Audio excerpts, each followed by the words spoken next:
Hey guys, it's Jamie here. We are at the end of week 1.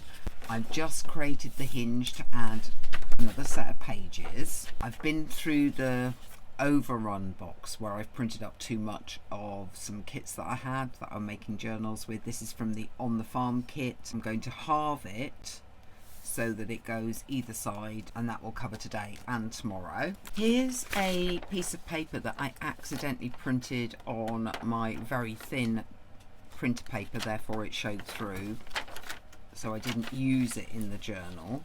And we're going to use this to make a very quick pocket.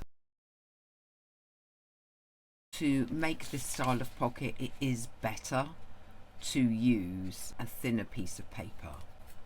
The first thing we're going to do is bring this over, bring that top right hand corner down to wherever it meets at the bottom left. This is going to become the back of our pocket, this bit here. So we're going to fold that back, put that straight piece to the back and bring this over to form another pocket lining up along the edge of that slim vertical piece.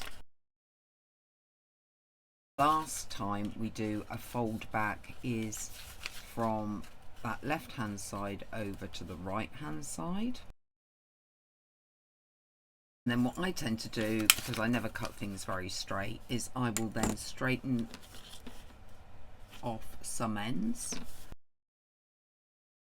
And now we have a three-way pocket. You have a small tuck spot there, bigger pocket there, and a bigger pocket there, as soon as you've glued a few things down. Going along your loose edges,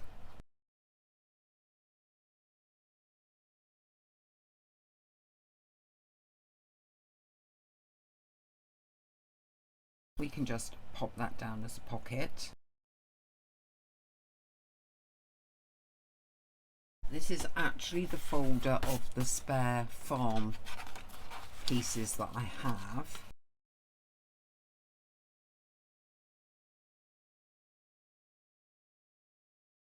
Cut that around there and here.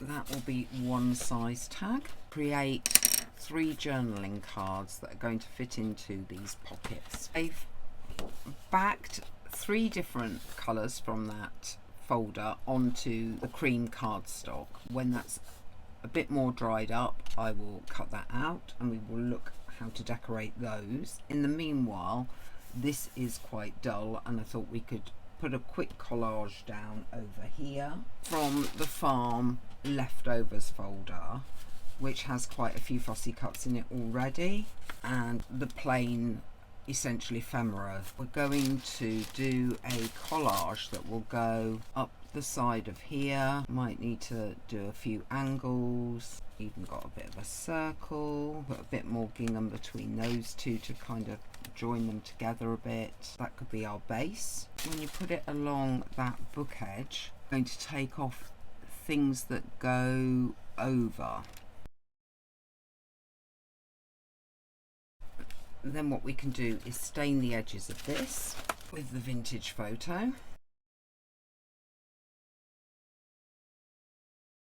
and glue all of that onto this area, and then we'll build up a bit of collage on top using some of the fussy cuts that I've got left over. It's going to be a case of finding some placements that might work and build something along those lines. Now this page is completed. We are going to look again with the leftovers as to what we can add to the journaling cards. You could simply put one on there and that is that card complete. It has been stained in vintage photo. I think we could run a piece of paper down the center of that and put that in the middle. I will show you what I mean. That as a strip down the center of that one. Obviously trim everything to fit, edge it with vintage photo, and then put the sheep in the middle of that journaling card. Doesn't have to match. I'd rather use leftovers than print something else up. Doesn't quite look the same.